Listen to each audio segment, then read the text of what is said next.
સમાચાર જામનગરથી જામનગરમાં વીટીવી ન્યૂઝના અહેવાલની ધારદાર અસર પ્રદૂષણ ફેલાવતા ઉદ્યોગો પર આખરે જીપીસીબીએ મોટી કાર્યવાહી કરી 21 એકમોને કારણદર્શક નોટિસ ફટકારવામાં આવી છે 10 એકમોને નોટિસ ઓફ ડાયરેક્શન આપવામાં આવી છે અને 13 એકમોને તાત્કાલિક અસરથી બંધ કરવાનો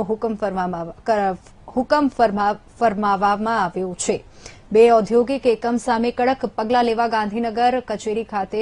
રિપોર્ટ મોકલાયો છે અને મહત્વનું છે કે વીટીવી ન્યૂઝે 10 જુલાઈના રોજ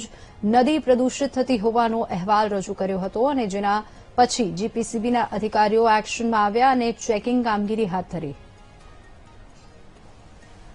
ગુજરાત પ્રદૂષણ નિયંત્રણ બોર્ડ પ્રાદેશિક કચેરી જામનગર દ્વારા શંકર ટેકરી દરેડ તેમજ આસપાસના ઔદ્યોગિક વિસ્તારમાં આવેલા ઔદ્યોગિક એકમોની વખતો વખત મુલાકાત લેવામાં આવતી હોય છે તેમાં પણ ખાસ કરીને જે ઔદ્યોગિક ગંદુ પાણી નીકળતું હોય છે તેવા એકમોની તપાસ કરવામાં આવેલ છે તે પૈકી હાલમાં છેલ્લા 3 માસ દરમિયાન 13 એકમો કે જેમને તેમનો રિપોર્ટ અમારી અહીંની પ્રાદેશિક કચેરી દ્વારા ગાંધીનગર મોકલવામાં આવેલ છે અને એ 13 એકમોને બોર્ડની વડી કચેરી દ્વારા એમના બોર્ડના ધારાધોરણોનું પાલન ન કરવાના કારણોસર તેમજ એમનું ઔદ્યોગિક ગંદુ પાણી નું યોગ્ય રીતે નિકાલ ન કરવાના અનુસંધાને